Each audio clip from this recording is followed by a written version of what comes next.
जय माता की। स्वागत है आपका हमारे चैनल पर। आज के इस वीडियो में आप सुनेंगे शीतला माता व्रत की कथा। शीतला माता का व्रत रखने से और कथा सुनने से हमारे शरीर से सारे रोगों का नाश होता है और शीतला जनित जो भी रोग होते हैं उनसे हमें कभी पीड़ित नहीं होना पड़ता।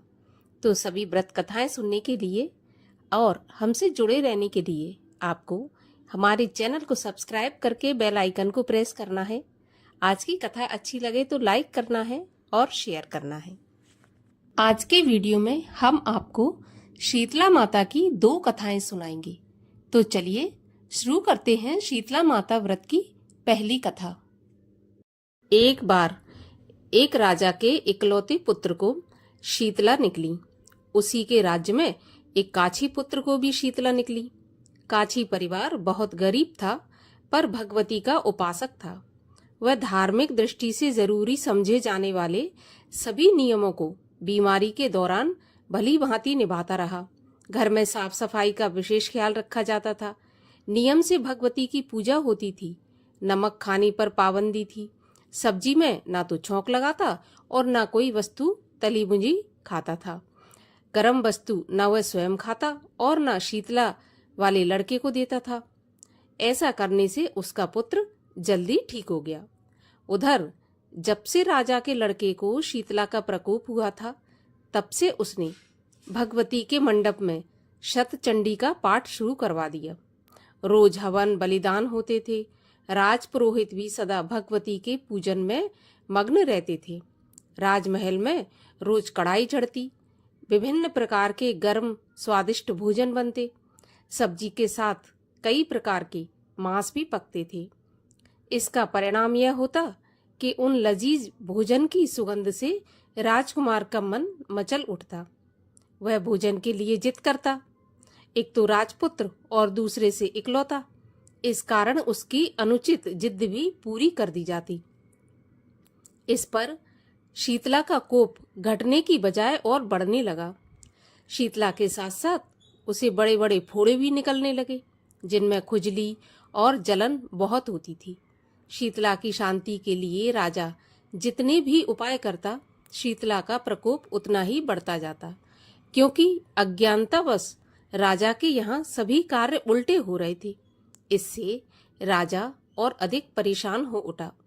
उसकी समझ में नहीं आ रहा था कि इतना सब होने के बाद भी शीतला माता का प्रकोप शांत क्यों नहीं हो रहा है।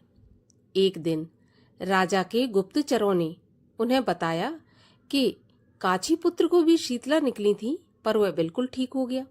यह जानकर राजा सोच में पड़ गया कि मैं शीतला की इतनी सेवा कर रहा हूँ, पूजा और अनुष्ठान में कोई कमी नहीं, लेकिन मेरा पुत्र अधिक रोगी होता जा रहा है, जबकि काछी पुत्र बिना सेवा पूजा के ही ठीक हो गया। इसी सोच में उसे नींद नहीं आई। सफेद वस्त्र धारणी भगवती ने उसे स्वप्न में दर्शन देकर कहा कि हे राजन, मैं तुम्हारी सेवा अर्चना से प्रसन्न हूँ, इसीलिए आज भी तुम्हारा पुत्र जीवित है। इसके ठीक न होने का कारण ये है कि तुमने शीतला के समय पालन करने योग्य नियमों का उल्लंघन किया है। तुम्हें ऐसी हालत में नमक का प्रयोग बंद कर देना चाहिए था। नमक से रोगी के फोड़ों में खुजली होती है। घर की सब्जियों में छौंक नहीं लगाना चाहिए था, क्योंकि इसकी सुगंध से रोगी का मन उन वस्तुओं को खाने के लिए ललचाता है। रोगी का किसी के पास आना जाना मना है, क्योंकि यह रोग औरों को भी होने का भय रहता है। अतः इन नियमों का पालन कर, तेरा पुत्र अवश्य ठीक हो जाएगा। विधि समझाकर माता रानी अंतर्ध्यान हो गईं। प्रातःकाल राजा ने देवी की आज्ञा के अनुसार सभी कार्यों की व्यवस्था कर दी। इससे राजकुमार की सेहत पर अनुकूल प्रभाव पड़ा और वह शीघ्र ठीक हो गया।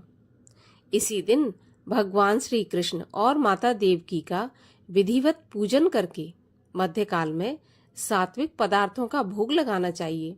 ऐसा करने से पुण्य ही नहीं मिलता बल्कि समस्त दुखों का निवारण भी होता है। और आइए अब सुनते हैं शीतला माता की दूसरी कथा। एक गांव में एक ब्राह्मण दंपत्ति रहा करते थे। उनके 2 बेटे और 2 बहुएं थीं। उन दोनों बहुओं को बहुत ही लंबे समय के बाद बेटे हुए। इतने में शीतला अष्टमी का त्योहार आया। शीतला अष्टमी के नियम के अनुसार इस दिन ठंडा भोजन तैयार किया जाता है, लेकिन उन दोनों बहुओं के मन में विचार आया कि यदि हमने ठंडा भोजन खाया तो कहीं हम बीमार न पड़ जाएं। अभी बच्चे भी छोटे हैं, कहीं वह भी बीमार न हो जाए। ऐसे में उन दोनों बहुओं ने चुपचाप अपने खाना खाने के लिए 2 बाटियां पशुओं के दाना देने वाले बर्तन में बनाकर तैयार कर ली। इसके बाद दोनों बहुएं अपनी सास के साथ माता शीतला की पूजा करके घर आईं और माता की कथा सुनी। पूजा से लौटकर आने के बाद सास तो शीतला माता के भजन गाने लगी, लेकिन दोनों बहुएं बच्चों के रोने का बहाना बनाकर वहां से घर लौट आईं। इसके बाद दोनों बहुओं ने जो बाटी बनाकर रखी थी उनका सेवन किया। जब सास घर लौटी तो सास ने दोनों बहुओं को आवाज लगाई कि भोजन कर लो। तब दोनों ने ठंडा भोजन किया और फिर अपने काम में लग गईं। इसके बाद सास ने काफी देर बाद कहा कि बच्चे बहुत देर से सोए हुए हैं, उन्हें उठाकर भोजन करके सुला दो।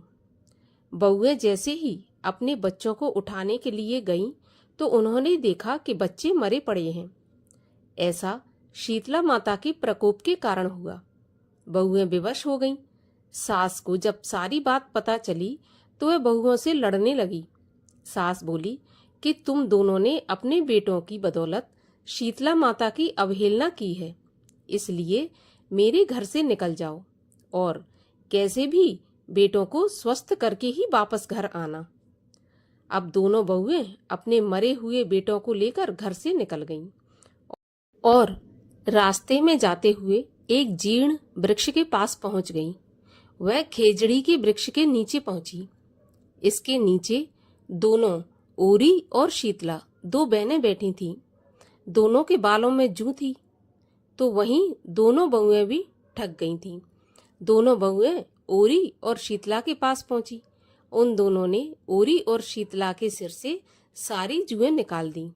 जुओं का नाश होने से ओरी और शीतला ने अपने मस्तक में बड़ी शीतलता का अनुभव किया और उनसे कहा कि तुम दोनों ने हमारे सिर से जू निकालकर हमारे सिर को ठंडा किया है, वैसे ही तुम्हें पेट की शांति मिले।